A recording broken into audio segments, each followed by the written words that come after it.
Hey folks, welcome back. As you can tell, it's pretty much the hottest part of the day out here. It's actually pretty much hotter than blazes out there. One of the hottest days we've had thus far here in central Ontario.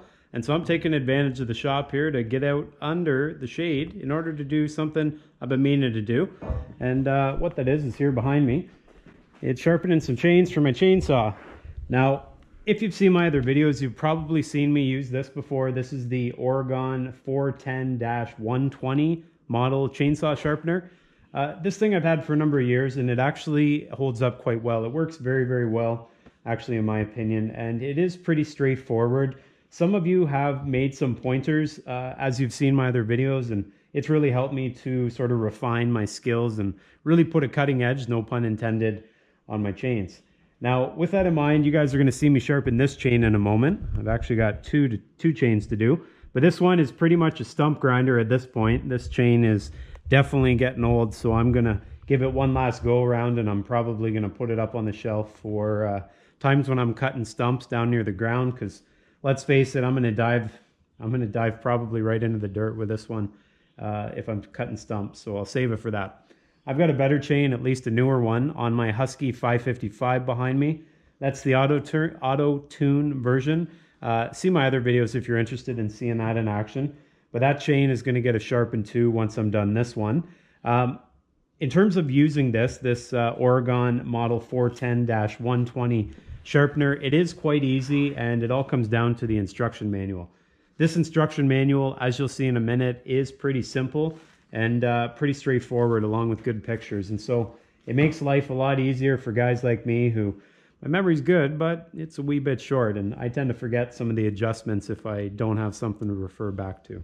So let's fire this thing up, get the safety glasses on, and I think I'll enjoy myself a nice Diet Coke while we grind. Anyways, thanks for being here, folks, and let's get down to work.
Okay, I think that's going to do it.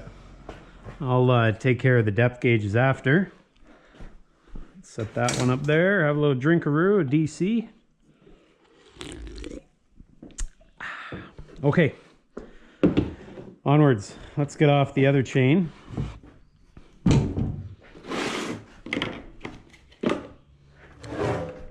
On the old Husky, the 555.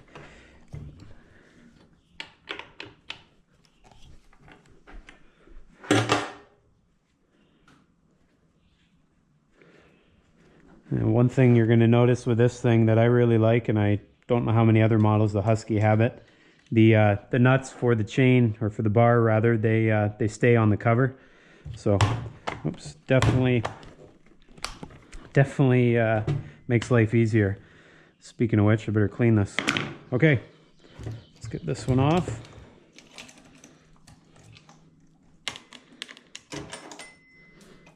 Let's keep that intact. So this is the better of the two. I don't know if it's all that great, but it's good enough for me.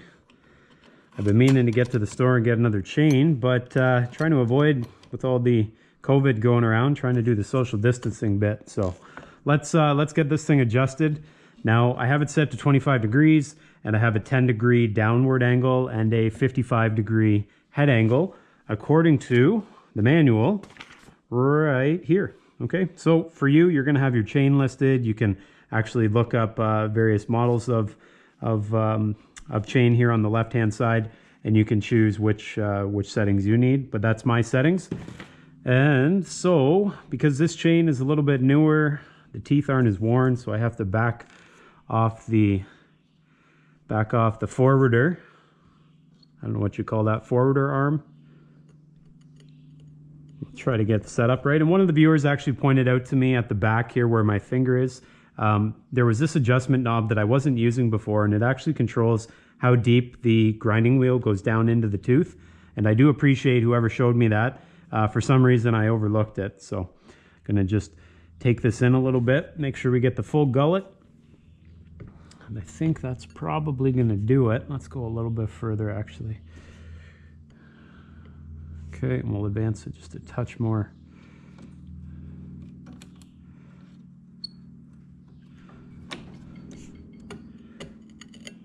Oh, maybe I overdid it.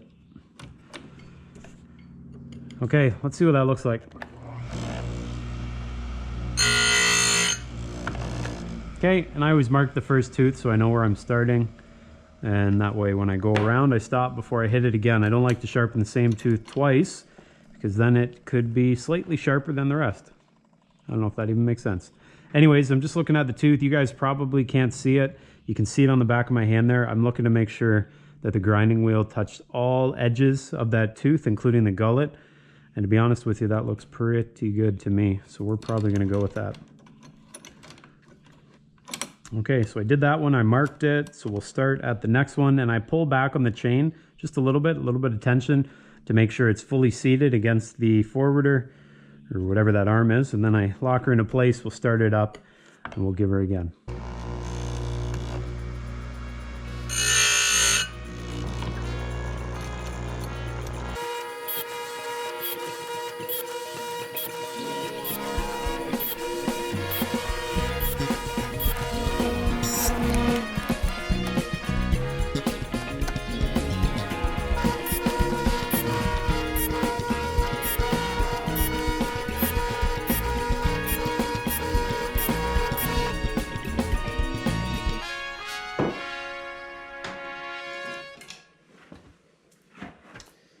That's a thing of beauty.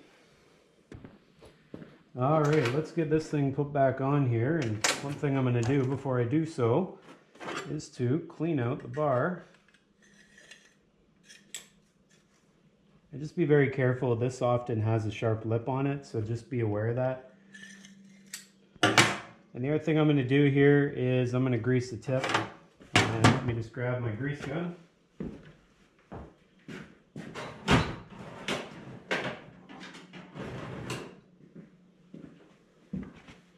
This guy right here.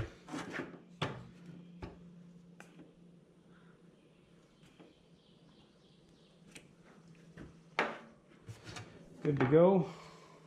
Just make sure that gets around there. I might have overdone it there. Probably one or two squeezes would have been good, but there we go.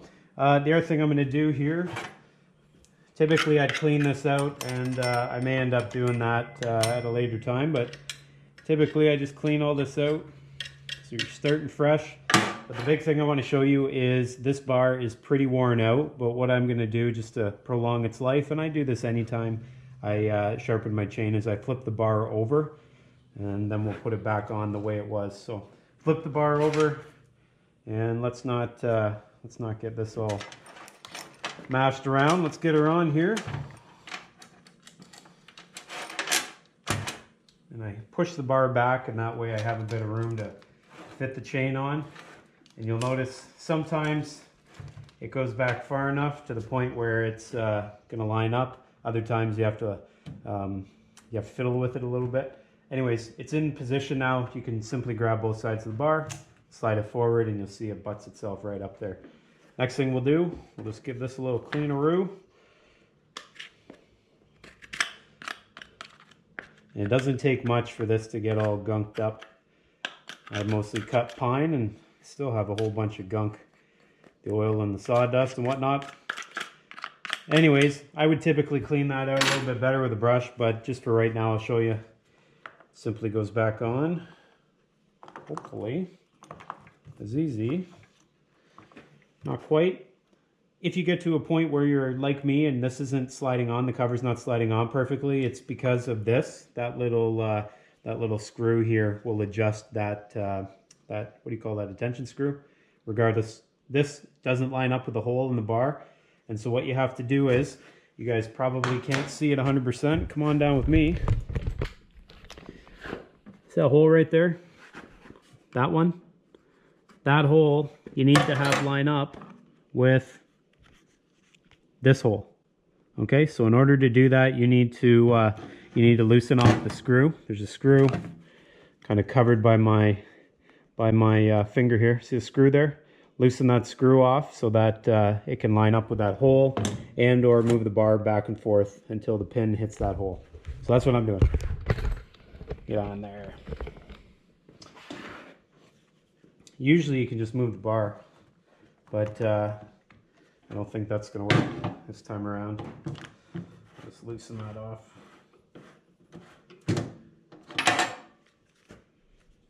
See if we can get her. Not quite, a little more.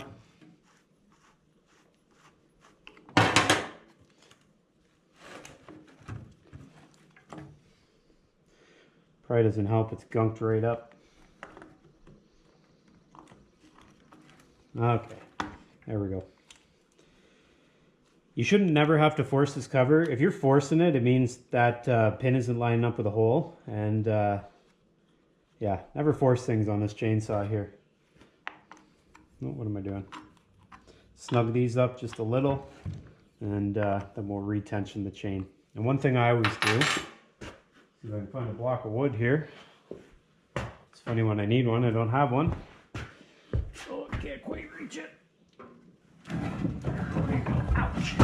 Okay, grab a block of wood, and what I like to do, put that up there.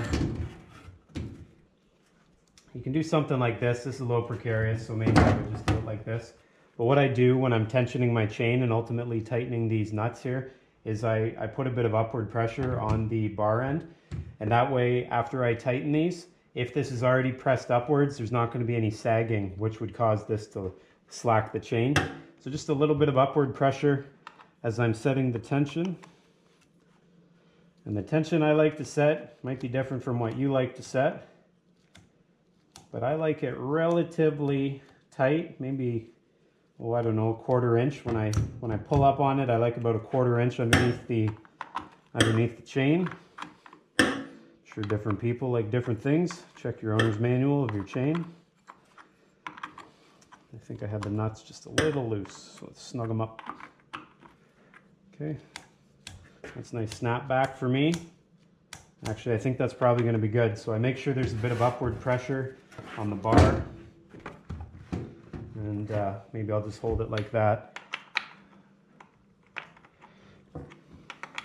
And you don't have to torque on these nuts here. You know, you're putting them on tight, but you're not hammering on them, right? And then that'll be that. All right, guys, there we have it. There's my Husky 555. I got a sharp chain on it. I got my backup, my old ditch digger ready to go, and I think I'm ready to head out to the bush because I'm going to cut a few trees because I want to make some lumber. Now, if you guys have any questions in the meantime about this Oregon Model 410-120 chainsaw chain sharpener, please let me know. This thing has been in my shop for a number of years. I really like it. Makes hand filing job one less tedious task to do, speeds up the process, and on a rainy day, it's not a bad activity to get you out of the house. Anyways, I appreciate all you guys being here. Make sure you're well, take care of yourself, and hopefully I'll see you guys all next time.